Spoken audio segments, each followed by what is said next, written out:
Hello all, this is a simple video on my GMZF chain just to kind of show what I use to navigate archives of nethys. It's a great website, all the rules of PF2E are there, up to date, done uh, incredibly well by a pool of voluntary workers. And they just do a great job. So, if ever someone from Archives of nethys listens to this, you guys doing a good job. Great.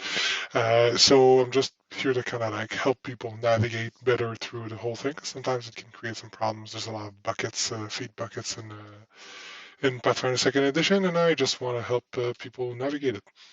So without further ado, so what we do is we are right now in Archives of nethys. You can see I'm in Pathfinder First Edition, so that's the first thing you need to watch out. You want to be in Second Edition, so you just click the icon.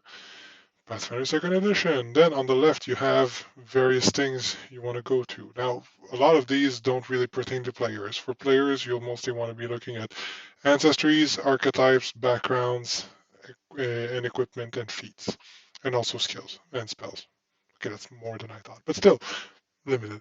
So let's say the most egregious ones are classes. So I'll do this for Shibi Merrick, as she will be happy I am doing this.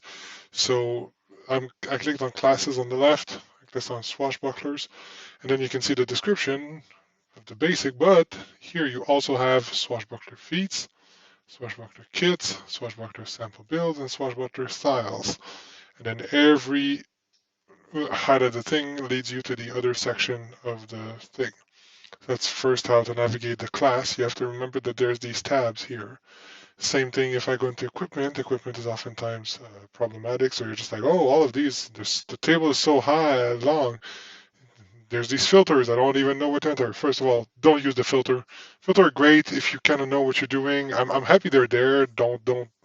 This is not me dissing them, but I don't use them. I don't need to use them. I just kind of need to have the table in front of me, and I don't want to type things. If I use my keyboard, my cat gets angry at me.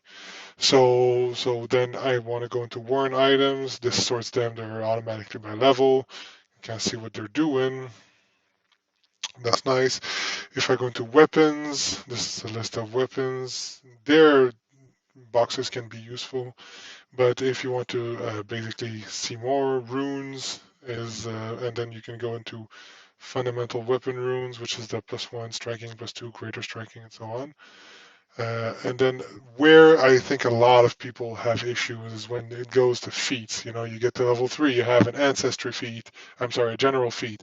And a general feat can be a skill feat as well.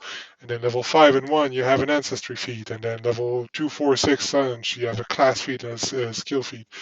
So I'm going to show you how to kind of navigate these, but real fast like that. If you want to understand skill buckets, I'm sorry, feed buckets, I have another video on my chain. I'll link it in the comments below, I guess, and then you can look it up.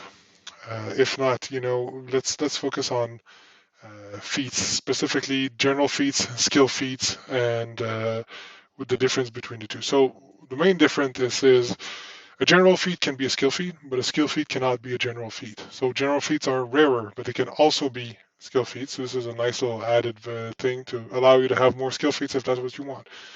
That being said, general feats do provide like some broad benefits that can't be replicated by skill feats. So let's say I want only general feats, no skill feats, and I don't want to be like confused by that. I just click here on top, here, general, no skill. I can see most of these. Uh, Higher level for a general feat does not mean better. The level ones are really, really good. I mean, fleet, incredible initiative, toughness, shield block, armor proficiency, weapon proficiency, additional circus trick, ancestral paragon. All of these are great, very, very powerful general feats. If you don't know what to do, the last five I noted are kind of like the go-to. Now, if you want some skill feats, let's say you're a swashbuckler once again, and you want a skill feat that's pertaining to either acrobatics or your style skill, you can be like, okay, I want an athletic skill. I want to boost my athletics. So let's look at this. What are my options? Then this is much more manageable than the, you know, gigantic list here. obviously. Same thing, acrobatics. You just check it out. This is your acrobatics. This is skill field list, so much more manageable. Medicine. These are your options, so you manage them better. And finally, the last ones to check are the ancestry feats. So ancestry feats can be here. You find your ancestry. Let's go with Android.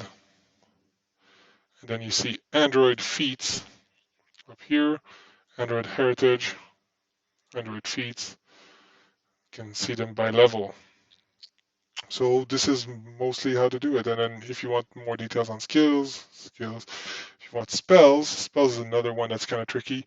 I always want list view because I do not like the table view. And then I can go arcane, divine, elemental, occult, primal, rituals if I want to. Rituals are another thing.